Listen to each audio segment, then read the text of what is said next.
नमस्कार दोस्तों, stock India classes आपका हार्दिक स्वागत करती है। फर्स्ट टाइम चैनल को विजिट करें तो सब्सक्राइब जरूर कर लें। सब्सक्राइब कर यहाँ से बेल आइकन को हिट करके ऑल को जरूर सेलेक्ट करके रखें ताकि नई वीडियो का नोटिफिकेशन आपको मिलता रहे। और मित्रों, 22 जनवरी से लेकर के 26 जनवरी तक चलने वाले इस सप्ताह में कौन सी ऐसे महत्वपूर्ण इवेंट्स आने वाली हैं जिनके दम पर बाजार है वो ऊपर जाने का दमखम रखता है। तो इसी में इस वीडियो में अपन वीकली इवेंट्स की चर्चा करेंगे। तो पहले इस सप्ताह में मार्केट के रनिंग का आउटलुक ले लेते हैं। तो इस सप्ताह वो आपको 2 हॉलीडे जाते हुए देखने को मिलेंगे। 22 जनवरी को मार्केट का स्पेशल हॉलीडे रखा गया और 26 जनवरी को रिपब्लिक डे के उपलक्ष्य में मार्केट बंद रहने वाला है। कुल मिलाकर के देखें तो ये एक छोटा सीजन एक छोटा वीक है वो मार्केट के लिए रहने वाला है। और इस सीजन में आपको इस सप्ताह केवल आपको 22 का छुट्टी रहेगा और 26 का रहेगा। कुल मिलाकर के ये इस सप्ताह केवल 3 दिन मार्केट है वो रन करते हुए देखने को मिलेगा। साथ ही इसमें कुछ एक्सपायरीज भी रहने वाली, मंथली एक्सपायरीज होगा, उस दृष्टि से भी मार्केट में कुछ उथल पुथल रहने की संभावना लगती है। तो फिलहाल अपन देख लेते हैं कि मार्केट में ऐसे कौन सी इवेंट्स है जो उसे ऊपर ले जाने का दमखम रखते हैं और या फिर मार्केट है वो नीचे की ओर मूव करेगा।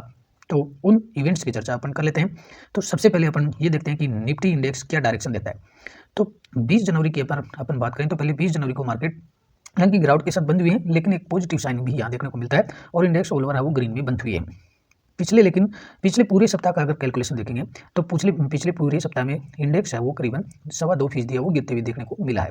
तो पिछला जो सप्ताह है पूरा एक प्रेशर का सप्ताह देखने को मिला है और इसमें FII का जो रुझान रहा है वो इंडियन मार्केट से नेगेटिव देखने को मिला है और FIs ने लगातार सेलिंग किया पूरे सप्ताह और मार्केट को तोड़ करके नीचे जहाँ 21,800 तक के लेवल थे वहाँ से तोड़कर मार्केट 300 से 400 पॉइंट का करेक्शन मार्केट में देखने को मिला है। ऑल ओवर देखें तो इंडेक्स है वो 21,500 से ऊपर क्लोज होते हुए देखने को मिला है। तो 21,500 का जो सपोर्ट है अभी तक मार्केट के लिए एक बड़ा सपोर्ट है और जब तक इस सपोर्ट से ऊपर मार्केट देखने को मिलता है तब तक वो बड़ी कोई गिरावट देखने को नहीं मिलेगी।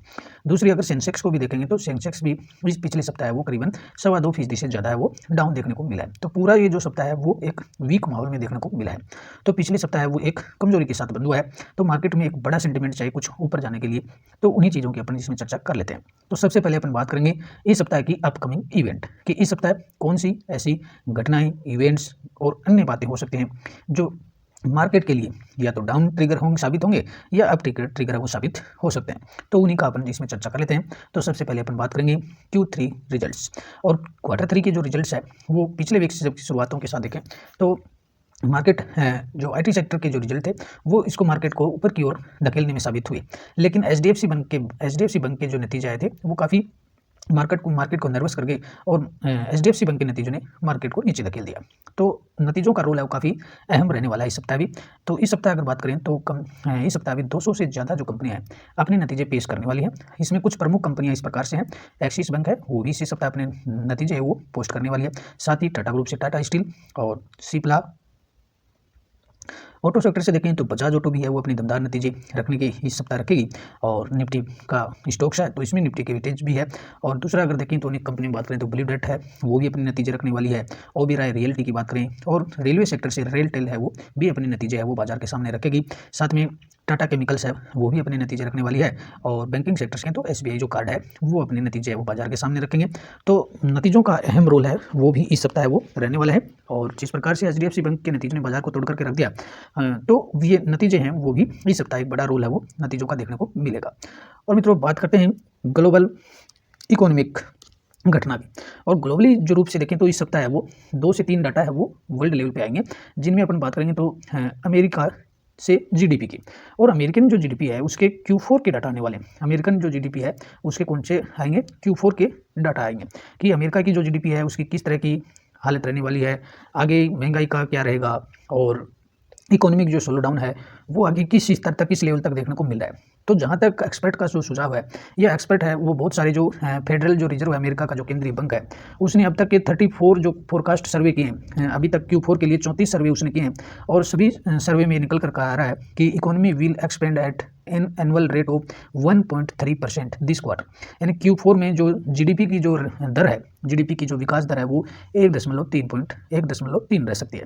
और पूरे साल की बात करें तो 2023 के लिए ये 2.4 इसे फोरकास्ट किया गया है और 2024 के लिए 1.3% का फोरकास्ट किया गया है। तो अब ये देखने वाला होगा कि इस सप्ताह जो नतीजे जो आने वाले हैं जो Q4 के GDP के लिए जो Q4 के नतीजे आएंगे उनका बहुत ही बड़ा रोल साबित होने वाला है। रोल इसलिए साबित होगा क्योंकि जो GDP के जो डाटा आएंगे उसी के अकॉर्डिंग जो फेड है और या FOMC जो है अमेरिका का जो केंद्रीय बैंक है वो GDP के डाटा के अकॉर्डिंग डिसीजन लेगा। और इसमें ये भी देखने वाली बात होगी कि GDP का जो डाटा आता है उससे ये पता चलेगा कि इकोनॉमी में अब जो स्लो डाउन है उसकी रफ्तार कितनी है और ये कब तक रहने वाली है, या फिर अमेरिका की इकोनॉमी है वो एक मंदी के दौर में चली जाएगी।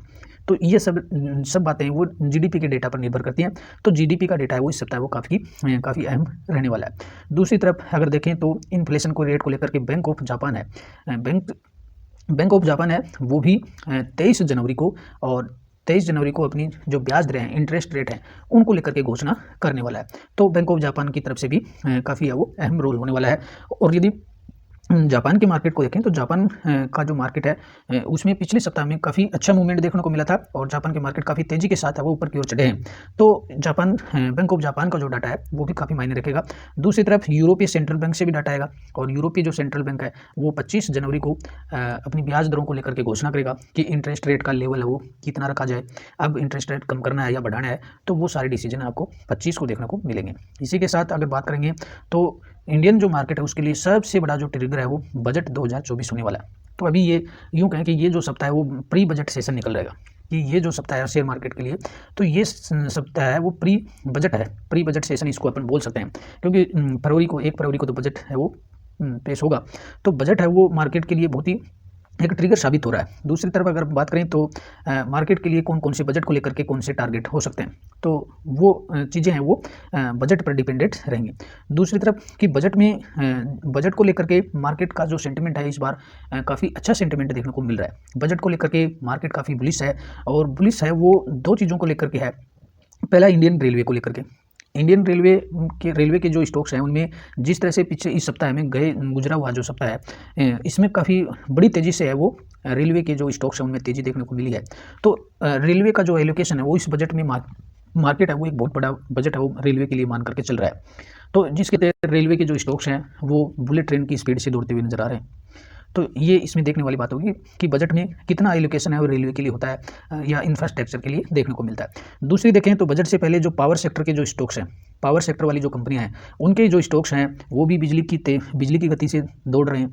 तो ये 2 जो ऐसे सेक्टर हैं जो बजट से पहले काफ़ी इनमें मूवमेंट देखने को मिल रहा है। और मूवमेंट इसलिए देखने को मिल रहा है कि या ट्रेडर कहें या इन्वेस्टर्स कहें, तो इन्वेस्टर्स को रेलवे और पावर सेक्टर ये इन 2 सेक्टर में बजट से काफ़ी बड़ी आशाएं हैं इन दोनों सेक्टर्स को, जिसके चलते इन सेक्टर में पैसा है वो काफ़ी डाला जा रहा है। तो बजट है वो भी बजट प्री बजट या कहें तो बजट के बाद की जो बातें हैं वो मार्केट के लिए काफ़ी मायने रखेंगी। तो ये सप्ताह भी काफ़ी महत्वपूर्ण रहने वाला है, क्योंकि बजट से पहले भी कुछ चीज़ें हैं वो बाहर निकल करके आती रहती हैं, वो एक अनुमान ही होता है।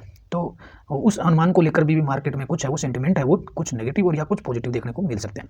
साथ ही जेफरीज जो है ब्रोकरेज जो फर्म है जेफरीज ने एक अपना व्यू दिया है कि जो भारत में इंडियन जो इकोनॉमी जो बजट आने वाला है 2024 का जो बजट आने वाला है उसको लेकर के इसने अपना एक व्यू दिया है। और व्यू में ये कहा है कि जेफरीज ने जो गवर्नमेंट है जो इंफ्रास्ट्रक्चर पर जो बजट एलोकेशन करने वाली है वो 10% से कम ही रहने वाला है। ये जेफरीज का अनुमान है। तो अगर जेफरीज का अनुमान है वो सही निकल जाता है तो भारतीय जो मार्केट है, इंडियन जो मार्केट है उसको एक निराशा हाथ लग सकती है, क्योंकि मार्केट है काफ़ी बजट का एलोकेशन है वो बड़ा मानकर चल रहा है, लेकिन जेफरीज ने 10% का ये अनुमान लगाया है। तो ये अनुमान सही हो जाता है तो मार्केट में एक निराशा देखने को मिल सकती है। और यदि जेफरीज का अनुमान गलत हुआ और बजट में इंफ्रास्ट्रक्चर जो पूंजीगत जो व्यय है अगर वो काफ़ी गुना बढ़ता हुआ देखने को मिलता है तो यहाँ एक बड़ी रैली भी है वो बजट के बाद में स्टॉक्स में देखने को मिलेगी। और मित्रों बात कर लेते हैं FIs और DIs की डाटा की। तो विदेशी जो निवेशक हैं वो पिछले सप्ताह बिल्कुल सेलर रहे हैं और एक बहुत ही बड़ी संख्या में उन्होंने पिछले सप्ताह सेल किया है।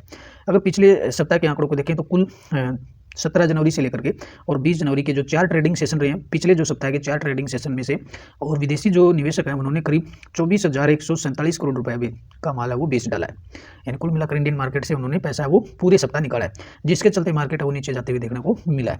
थोड़ा बहुत कहीं से सेंटिमेंट मिला है तो घरेलू निवेशकों से मिला है। घरेलू निवेशकों ने अगर 20 जनवरी के डे को छोड़ दें तो बाकी 3 दिन उन्होंने काफ़ी अच्छा सपोर्ट भी दिया है, मार्केट में पैसा डाला है। लेकिन ओवरऑल विदेशी जो निवेशक हैं उनका जो रुझान है वो अब नेगेटिव लग रहा है। और इसके 2 कारण देखने को मिलते हैं, 2-3 कारण हैं। और दूसरा अगर मंथली भी अगर डाटा देखेंगे तो जनवरी 24 में और विदेशी इन्वेस्टर ने करीब 23,500 करोड़ रुपए निकाले हैं, वहीं DIs ने 10,000 करोड़ से ज़्यादा है वो डाले। तो विदेशी जो इन्वेस्टर्स है उनका जो भारतीय मार्केट से है वो मोह भंग क्यों हो रहा है, पैसा क्यों निकाल रहे हैं? तो इसका एक बड़ा कारण तो ये देखने को मिल रहा है कि अमेरिका में 10 वर्ष की जो बॉन्ड यील्ड है, बॉन्ड की जो दर है वो बढ़ रही है। पिछले सप्ताह वो 3.5 से बढ़ करके 3.9 से बढ़ करके और 4.15 तक जाते हुए देखने को मिली है। आप देखेंगे बॉन्ड यील्ड देखेंगे तो ये 15 जनवरी के लमसम देखेंगे 15 जनवरी के बाद में बॉन्ड यील्ड में काफ़ी तेज़ी देखने को मिली है। तो ये भी एक बड़ा कारण है कि जब बॉन्ड यील्ड बढ़ती है तो मार्केट से पैसा निकाला जाता है। और दूसरी तरफ देखें तो विदेशी जो इन्वेस्टर्स हैं उनके पैसे निकालने का दूसरा बड़ा कारण है भारतीय शेयर मार्केट की जो हाई वैल्यूएशन देखने को मिले। इंडियन जो स्टॉक्स हैं तो वो सभी हाई वैल्यूएशन पर पहुंच गए, इससे विदेशी इन्वेस्टर है वो थोड़ा सतर्क हो रहे हैं और पैसा वो मार्केट से निकाल रहे हैं। तीसरा जो बड़ा कारण पिछले सप्ताह रहा विदेशी इन्वेस्टर्स का जो रुझान नेगेटिव देखने को मिला है, उसमें HDFC बैंक के Q3 नतीजे देखने को मिले। HDFC बैंक ने जिस तरह से कमजोर नतीजे देखे और उसके बाद में मार्केट में एक बड़ा फॉल देखने को मिला और HDFC बैंक ने पूरी मार्केट के सेंटीमेंट को बदल करके रख दिया। तो ये 3 बड़े कारण अभी देखने को मिल रहे हैं जिससे FI जो है वो पैसा निकाल रहे हैं। और मित्रों बात करेंगे क्रूड ऑयल की प्राइसेज। हालांकि क्रूड ऑयल की प्राइसेज हैं वो रिलैक्स होते हुए देखने को मिल रही हैं और WTI है, ब्रेंट है, दोनों में ही दोनों है $75 से नीचे देखने को मिल रहे हैं। 75 पर पहुंचे भी नहीं, 73 के आसपास चल रहे हैं। तो हालांकि क्रूड ऑयल की तरफ से कोई इसमें बड़ी चिंता वाली बात नहीं है, लेकिन इस पर भी अपनी मार्केट की इसके ऊपर भी निगाह रहने वाली है, इस पर भी पूरे अपना ध्यान रखें। और मित्रों बात करेंगे प्राइमरी मार्केट से IPO, और IPO है वो इस सप्ताह भी प्राइमरी मार्केट भी है काफ़ी गुलजार रहने वाला है। इस सप्ताह अगर आप बात करेंगे तो 23 जनवरी को नोवा एग्री का IPO है वो ओपन होगा। 23 जनवरी को ये IPO है ओपनिंग होने वाला है। इसके साथ मेडी असिस्ट का जो IPO है मेडी असिस्ट का IPO है वो भी 23 जनवरी को लिस्ट होगा और इसी के साथ IPEC जो ड्यूरेबल है उसका IPO है क्लोज हो जाएगा। तो इस सप्ताह कुल 3 जो IPOज हैं वो मार्केट में इनका देखने को मिलेगा। तो IPO की दृष्टि से भी मार्केट है वो एक तरह से पॉजिटिव सेंस में है कि IPO आते आ रहे हैं। दूसरी बात अगर अपन बड़े जो फैक्टर है इस सप्ताह के लिए होगा तो कॉर्पोरेट एक्शन, जिसमें डिविडेंड से रिलेटेड न्यूज है, राइट इशू है, स्टॉक स्प्लिट है, बोनस इशू और बाईबैक। तो इस सप्ताह की महत्वपूर्ण जो कॉर्पोरेट एक्शन रहने वाली उनमें एंजल वन के लिए है वो अंतरिम डिविडेंड की जो एक्स डेट है वो 23 जनवरी रहेगी। SRP हॉस्पिटल की जो EGM है वो 23 जनवरी को रहने वाली है और प्राइम फ्रेश के लिए EGM है वो भी 24 जनवरी को रहने वाले हैं। और इसी के साथ विप्रो लिमिटेड जो विप्रो के लिए डिविडेंड जो है एक्स डेट है वो 24 जनवरी रहेगी। एशियन होटल की जो EGM है वो भी 25 जनवरी को रहेगी और हर्नोल्ड होल्डिंग लिमिटेड के लिए बाईबैक शेयर्स है वो 25 जनवरी रहने वाली है। साथ ही डॉल्फिन ऑफशोर इंटरप्राइजेज है उसके लिए स्टॉक स्प्लिट का जो एक्स डेट है वो 25 जनवरी रहेगी। IIFL फाइनेंस लिमिटेड के लिए अंतरिम डिविडेंड है वो भी 25 जनवरी को रहने वाली है। केसोल इंडिया के लिए अंतरिम डिविडेंड की डेट है वो 25 जनवरी रहने वाली है। मैस्टेक लिमिटेड के लिए अंतरिम डिविडेंड की डेट है 25 जनवरी रहने वाली है। तो इस तरह से कुछ महत्वपूर्ण कॉर्पोरेट एक्शन है वो इस सप्ताह आपको देखने को मिलेंगे, जिसके चलते मार्केट में कुछ ट्रिगर भी देखने को मिल सकते हैं।